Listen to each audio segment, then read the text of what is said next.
राजकीय घडामोडी, सामाजिक विश्लेषण, कृषी विभाग, कला व मनोरंजन विश्व आणि क्रीडा क्षेत्रातील बातम्यांचे ताजे व अचूक अपडेट्स महाराष्ट्र शाही न्यूज मराठी.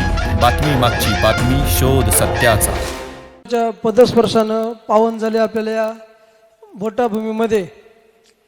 आज या ठिकाणी विकास क्रांती सेनेच्या माध्यमातून 12 जानेवारी जो रास्ता रोको आंदोलन रेल्वे संदर्भात करण्याचं नियोजन आहे, त्या नियोजनाची आढावा बैठक या ठिकाणी विकास क्रांती सेनेच्या माध्यमातून आयोजित करण्यात आलेली आहे.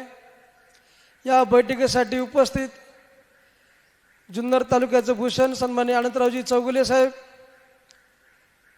सामाजिक कार्यकर्ते सन्माननीय हेलिकॉप्टर सरपंच जालिंदरजी गागरे, मुन्नाबाई शेख, बबनरावजी शेळके.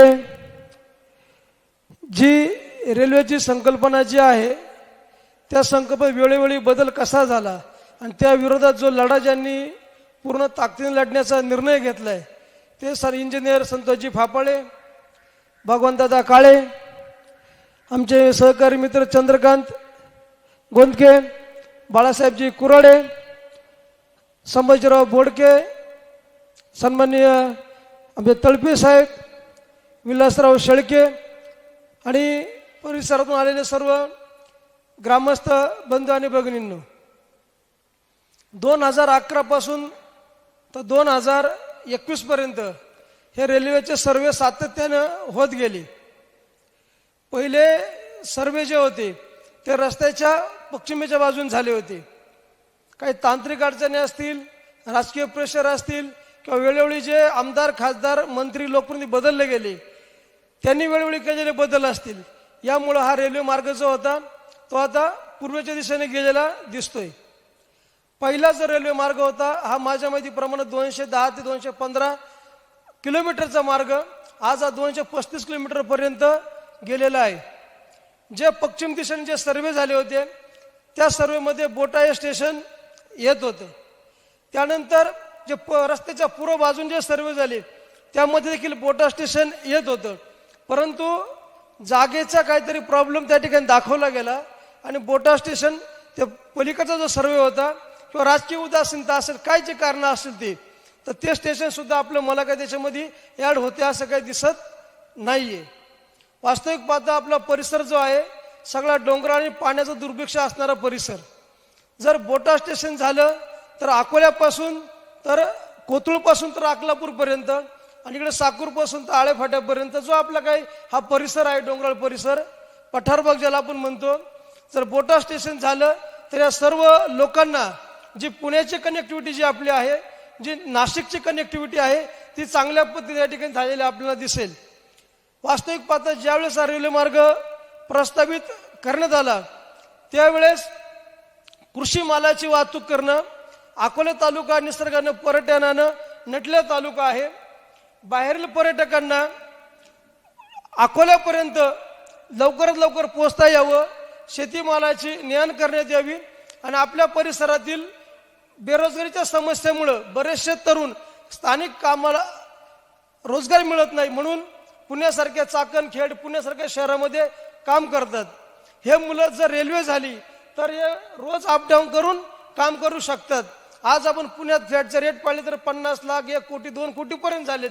आपली सर्वसामान्य मुलं त्या स्पर्धेच्या युगामध्ये टिकू शकत नाही आणि रेल्वे हे एक असं माध्यम आहे कमी खर्चामध्ये, कमी वेळेमध्ये जे आपल्याला अंतर काटायचं आहे ते आपण काटू शकतो. विकास क्रांती सेनेच्या माध्यमातून आपण पाहिलं 2-3 वर्षापूर्वी साहेब बोट आपला पठार भागातून तर अकोल्यापर्यंत यांनी पदयात्रा काढली होती.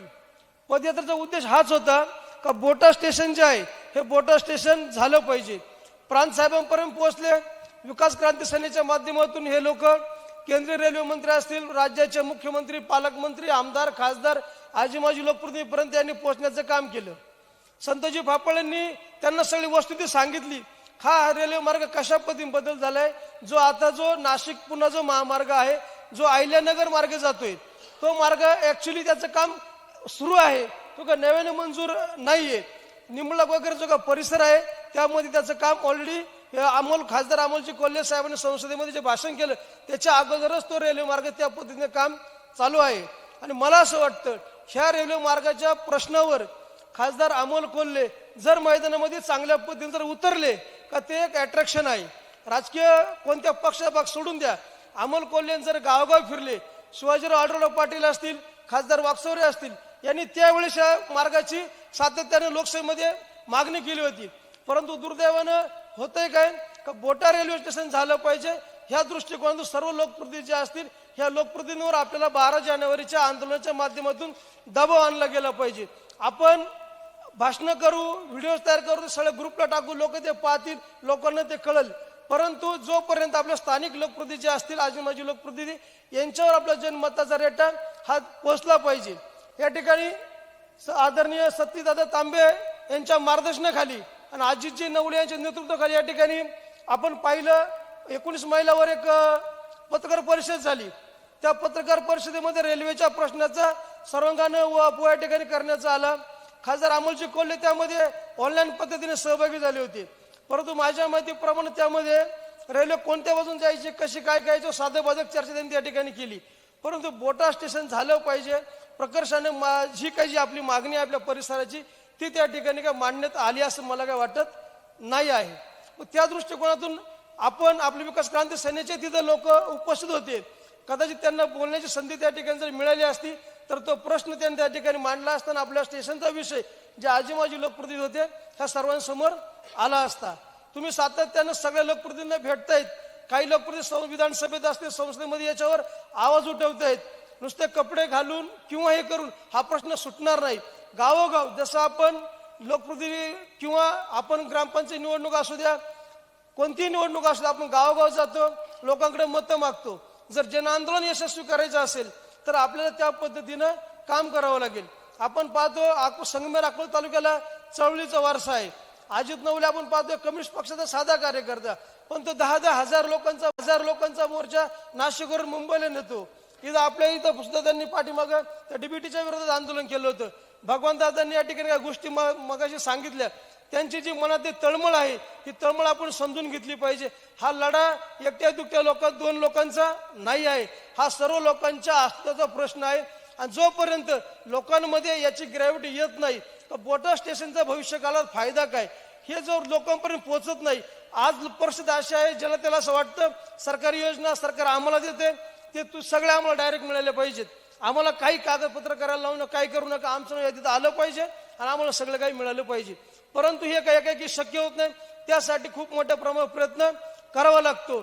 या ठिकाणी जर 12 जानेवारीच्या आंदोलनानंतर जर काय प्रश्न सुटणार जर नसेल तर भविष्य काळामध्ये भगवंता तुम्ही जे सांगितलं का शिवाजी प्रत्येक घरात तयार होत नाही, 100% बरोबर आहे. पण त्यासाठी लढाई करायची जी भूमिका आहे, प्राणांतिक जे उपोषण आहेत, जे 10-5 लोक तयार होतील, 15-20 लोक तयार होतील, बोटा स्टेशन झालं पाहिजे यासाठी एक साखळी उपोषणच्या कंटिन्यू जोपर्यंत निर्णय होत नाही तोपर्यंत उपोषण चाललं पाहिजे. ह्या दृष्टिकोन सुद्धा आपण ते 12 जानेवारीच्या याच्यामध्ये चर्चा करूयात. आता मला असं वाटतं की हे जे आपली मिटिंग आहे ह्या मिटिंग नंतर आपण काय केलं पाहिजे का गावोगाव आपण गेलं पाहिजे. गावच्या सोसायटीचे चेअरमन, सरपंच, आजीमाजी लोकप्रतिनिधी असतील या सर्वांना संपर्क केला पाहिजे. सगळ्यांनी एकत्रित बोलवलं पाहिजे का 12 जानेवारीचं आंदोलन आपल्याला सक्सेस करायचे.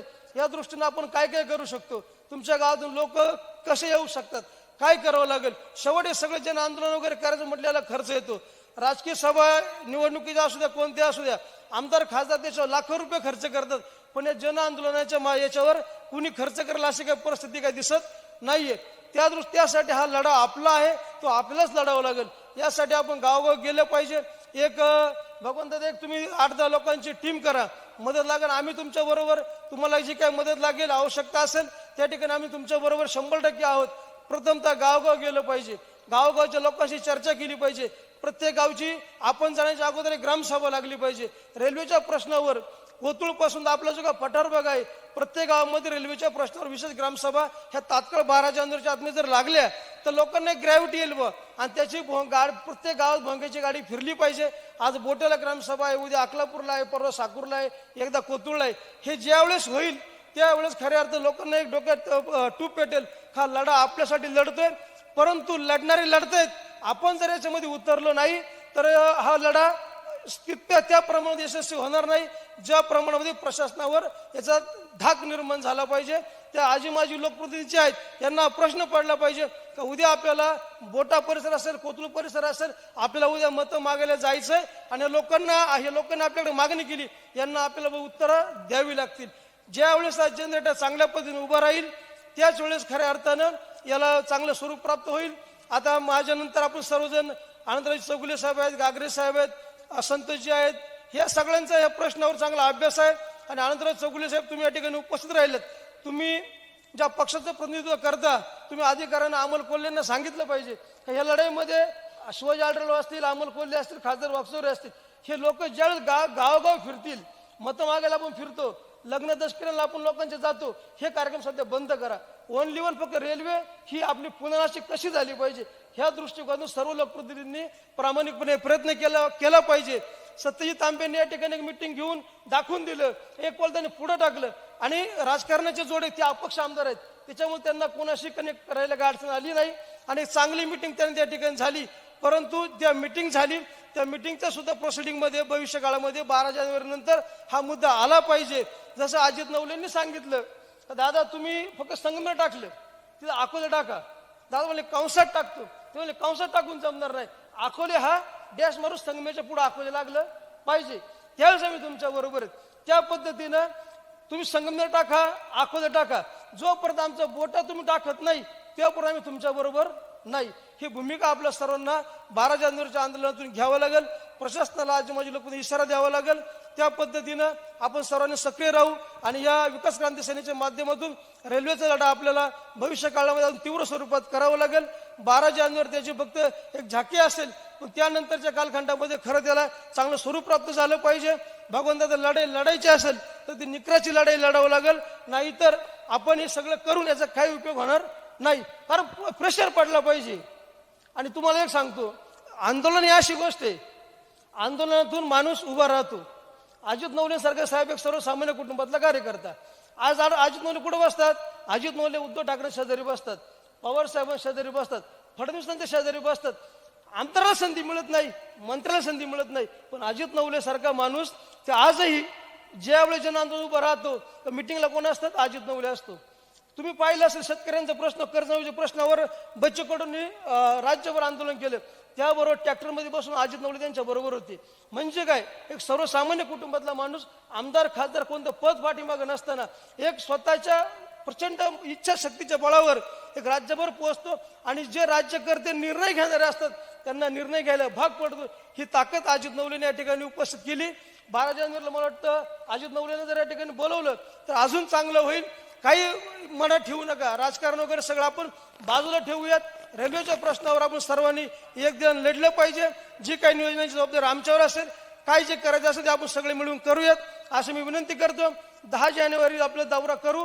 10 जानेवारी नंतर 12 जानेवारीच्या आंदोलन संदर्भात आपण एक 9 तारखेला परत एकदा अशीच मिटिंग आपण घेऊ. शेतकऱ्यांनी मला सूचना मांडली, एक मिटिंग त्यानंतर मिटिंग तर झाली पाहिजे, ही मिटिंग आपण घेऊ आणि रेल्वेचा लढा आपण तीव्र करूयात असंच मी सर्वांना भावना व्यक्त करतो.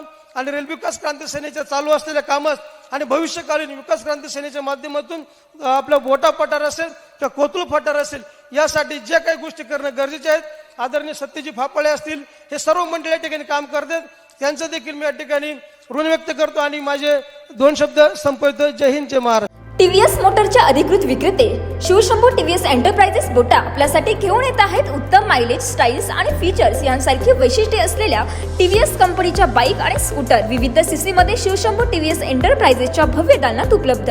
आपल्या स्वप्नातील उत्तम मायलेज व आराम देणारी गाडी घेऊ इच्छित आहात तर मग आज संपर्क करा शिवशंभू टीव्हीएस एंटरप्राइजेस बोटा. आमच्याकडे उत्तम मोबदल्यात दररोज एक्सचेंज सुविधा तसेच कमीत कमी व्याज दरात व सुलभ हप्त्यात तत्काळ फायनान्स सुविधा उपलब्ध. टीव्हीएस कंपनीचे सर्व स्पेअर पार्ट योग्य दरात उपलब्ध.